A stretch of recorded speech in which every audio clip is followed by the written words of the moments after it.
Selamat pagi untuk seluruh siswa-siswi kelas 4 Sekolah Dasar Santo Yosef Harvest City. Berjumpa kembali dalam materi kita Pendidikan Agama Katolik, di mana pada hari ini kita belajar dari pelajaran 18, ungkapan syukur tokoh-tokoh Perjanjian Lama. Pada materi ini kita akan membahas di mana santun dalam mengucapkan doa, memahami aneka doa dalam gereja sebagai ungkapan iman kepada Allah, dan kita akan memahami makna doa spontan, doa pribadi, dan doa bersama sebagai ungkapan iman kita kepada Allah. Mari kita awali materi hari ini dengan mempersiapkan hati. Kita berdoa bersama. Dalam nama Bapa dan Putra dan Roh Kudus. Amin. Allah Bapa yang baik, ajarilah kami untuk mampu bersyukur, mensyukuri kebaikan-Mu karena telah menciptakan kami. Bersyukur karena Engkau mengasihani kami. Bersyukur karena Engkau selalu menyertai kami. Ajarilah kami untuk mampu mewujudkan syukur kami dengan mengasihi orang tua, guru, dan semua orang, sebagaimana Engkau mengasihi kami. Demi Kristus Tuhan kami. Amin. Dalam nama Bapa dan Putra dan Roh Kudus. Amin. Sebagai ciptaan Tuhan yang paling mulia, manusia dianugerahi akal budi. Dengan kemampuan akal budi, kita sebagai manusia mampu mendalami pengalamannya. Pengalaman pribadi akan mempengaruhi cara bertindak seseorang.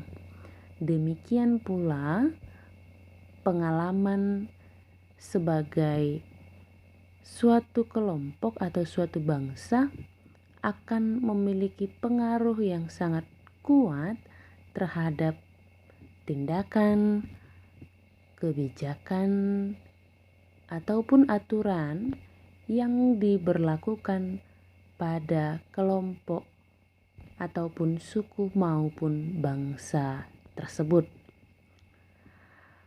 Pada buku cetak kita halaman 212 sampai 213, di sana ada mendalami pengalaman hidup, di mana kita akan menyimak cerita tentang upacara syukuran dalam kebudayaan Jawa, di mana pada cerita tersebut dikatakan bahwa seseorang yang merasa mendapatkan anugerah atau karunia dari Tuhan tentu akan merasa bersyukur. Nah, salah satu kita sebagai bangsa Indonesia atau warga Indonesia, kita sangat bersyukur mempunyai tradisi ataupun kebiasaan masyarakat kita yang baik kalau kita lakukan. Misalkan pada cerita ini dikatakan upacara pada adat Jawa yang menyelenggarakan selamatan, di mana kata selamatan ini adalah kebiasaan yang dilakukan untuk memperoleh keselamatan bagi orang yang bersangkutan ataupun orang yang melakukannya. Nah, kita melakukan selamatan tersebut atau saudara kita dari suku Jawa membuat ritual selamatan itu karena mereka merasa bersyukur, ya, dan berharap akan selalu diselamatkan. Upacara selamatan ini merupakan tradisi yang dianggap menjauhkan diri dari malapetaka, seperti yang Bu Ani bilang tadi. Ketika mereka sudah bersyukur diselamatkan, dan mereka juga masih berharap selalu mendapat keselamatan untuk kehidupan selanjutnya. Pada cetak kita dikatakan bahwa secara tradisional acara selamatan dimulai dengan doa bersama, dengan duduk bersila di atas tikar, melingkari nasi tumpeng dengan lauk pauk dan sesaji jika ada.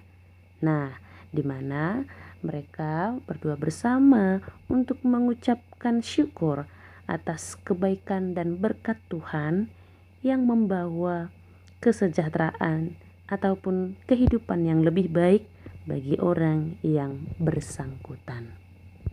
Pada bacaan Injil kita pada pertemuan ataupun pelajaran 18 ini, bangsa Israel merupakan bangsa yang memiliki kemampuan religius sehingga mampu melihat pengalaman serta sejarah bangsanya sebagai pengalaman dalam bimbingan Allah.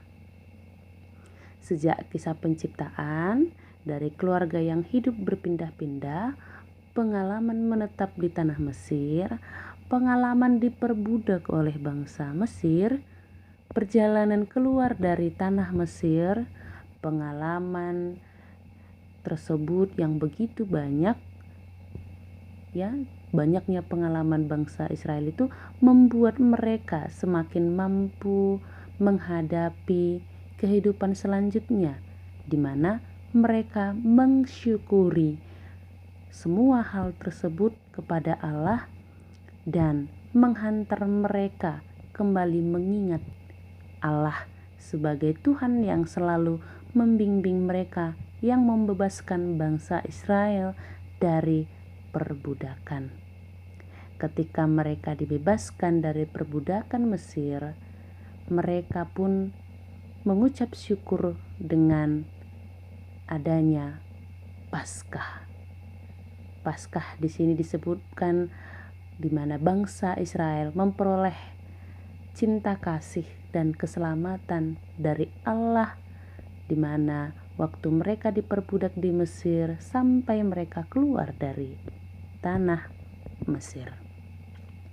Pengalaman pembebasan dari perbudakan, ya, yang dialami oleh bangsa Israel itu yang tadi kita sebut dengan Paskah menjadi titik dasar ungkapan syukur bangsa Israel. Mereka bersyukur karena pertolongan Allah. Ungkapan syukur bangsa Israel tentu tidak terlepas dari tokoh-tokoh perjanjian lama, yaitu Musa, yang telah memimpin mereka keluar dari Mesir.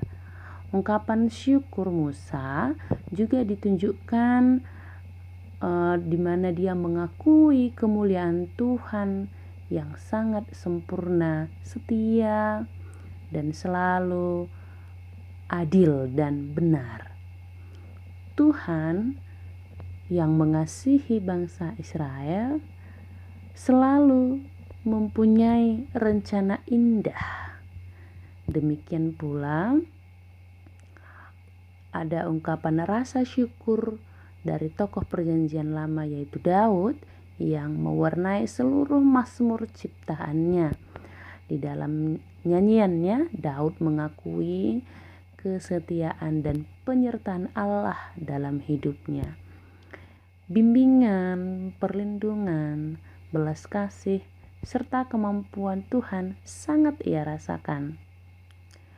Oleh sebab itu, dari pelajaran kita pada hari ini, kita diharapkan untuk mampu bersyukur dan percaya bahwa Tuhan selalu menyertai dan menopang serta menyelamatkan hidup semua orang.